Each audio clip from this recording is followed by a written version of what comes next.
우리는 지난 시간 예수 그리스도를 믿음으로 의롭다함을 받는 세계에 대해서 보았습니다.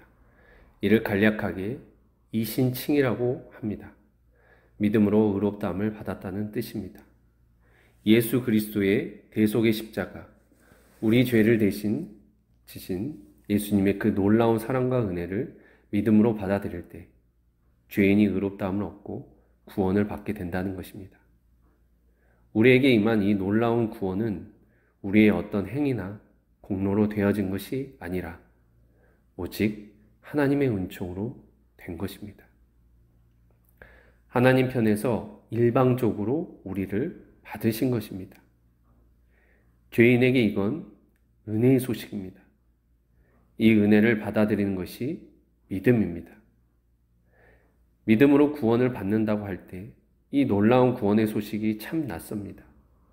더군다나 율법을 지켜 행하는 행함과 여러 신앙 안에서의 제의적인 것으로 의롭다함을 받았던 유대인들에게는 더욱 받아들이기 어려운 낯선 소식이었습니다.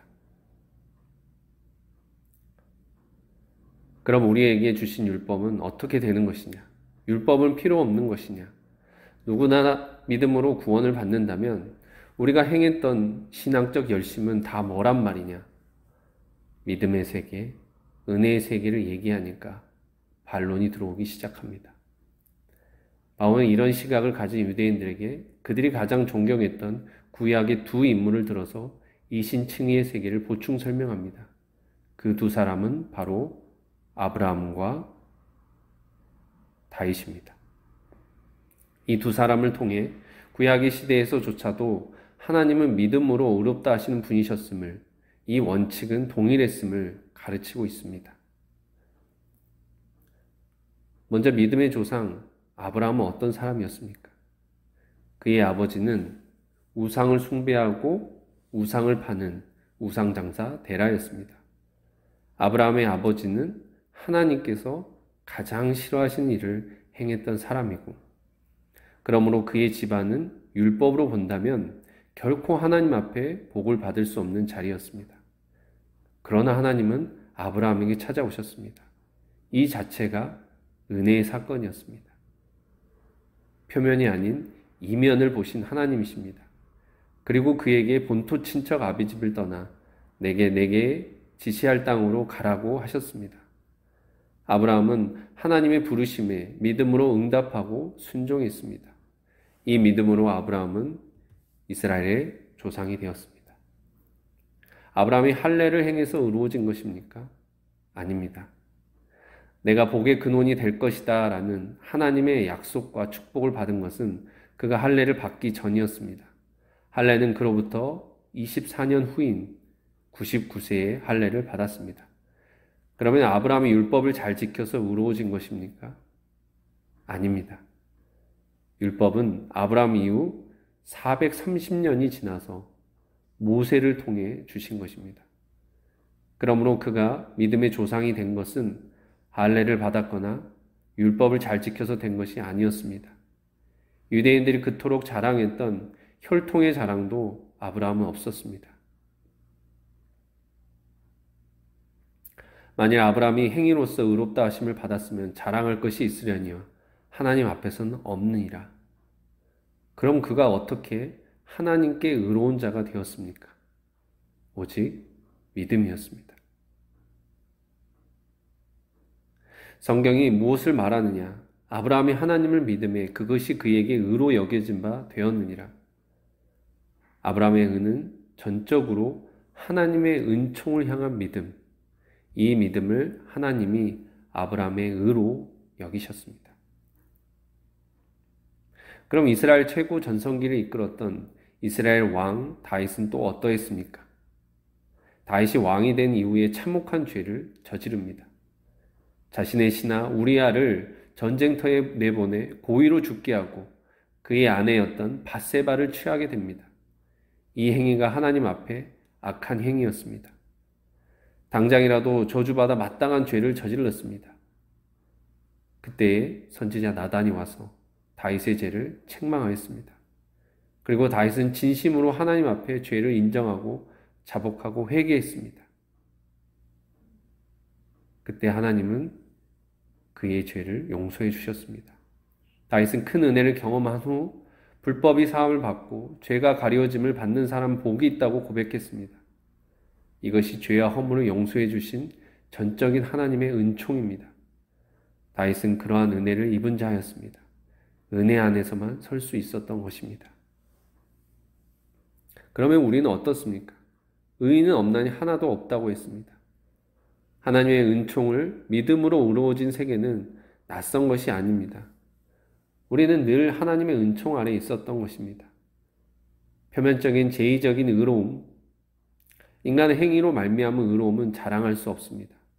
이것으로 하나님 앞에 누구도 설 수 없습니다. 우리가 하나님 앞에 설 수 있는 길은 오직 하나뿐입니다. 하나님께서 우리를 받아들이시는 그 은혜, 이 은혜를 믿고 나아가는 길뿐입니다. 죄인을 향한 하나님의 은혜가 예수 그리스도를 통해 온전히 밝히 드러나게 되었습니다. 믿음 안에서만 우리는 온전해질 수 있습니다. 바울은 예수 그리스도를 믿는 우리가 바로 아브라함의 믿음을 따르는 아브라함의 후손이다라고 말하고 있습니다. 누가 진정한 아브라함의 후손입니까? 하나님께서 아브라함에게 주셨던 약속과 축복이 있습니다. 너가 복의 근원이 될지라 너와 내 후손이 창대케 되리라 하신 그 후손, 약속의 계승자는 누구입니까? 혈통이 아닙니다. 제사도 아닙니다. 이 믿음을 계승하는 자가 진짜 후손인 것입니다. 아브라함과 같은 믿음을 가진 자는 아브라함이 받았던 축복의 약속 또한 받는 것입니다. 그렇다면 아브라함의 믿음은 구체적으로 어떤 믿음입니까? 나를 향한 하나님의 사랑을 받아들이는 믿음, 하나님을 전적으로 의지하고 신뢰하는 믿음, 그리하여 죽은 자도 살리시는 하나님이심을 믿는 믿음이었습니다. 이 믿음으로 아브라함은 이삭을 얻게 됩니다. 생명을 잉태할 수 없는 늙은 사라에게서 이삭을 잉태한 힘은 믿음이었습니다. 믿음은 생명과 연결되어 있는 것입니다. 아브라함의 믿음은 죽음을 이기는 믿음이었습니다. 우리의 믿음은 감상적인 것이 아닙니다. 믿음은 가장 강력한 능력입니다. 생명을 살리고 죽음을 이기는 능력입니다. 우리는 다 죽지 않습니까? 이 죽음을 넘어서는 생명의 힘, 이것이 믿음입니다. 믿음으로 행한 일, 믿음으로 낳은 생명만이 영원한 것입니다. 크리스천은 어떤 자들입니까? 이 믿음을 계승한 자들입니다. 그러므로 크리스천이 아브라함의 후손입니다. 더 나아가 크리스천들은 예수님께서 죽고 다시 사셨음을 믿는 부활의 증인들입니다. 이 부활에 대한 믿음을 가진 우리에게 동일하게 아브라함이 주신 복의 근원이 되는 축복을 주신 것입니다. 예수는 우리가 범죄한 것 때문에 내줌이 되고 또한 우리를 의롭다 하시기 위하여 살아나셨느니라. 이 믿음 안에서 위대한 교환이 이루어진 것입니다. 우리 모든 죄는 예수님께서 지시고 당신의 거룩한 의의 옷을 우리에게 입히셨습니다.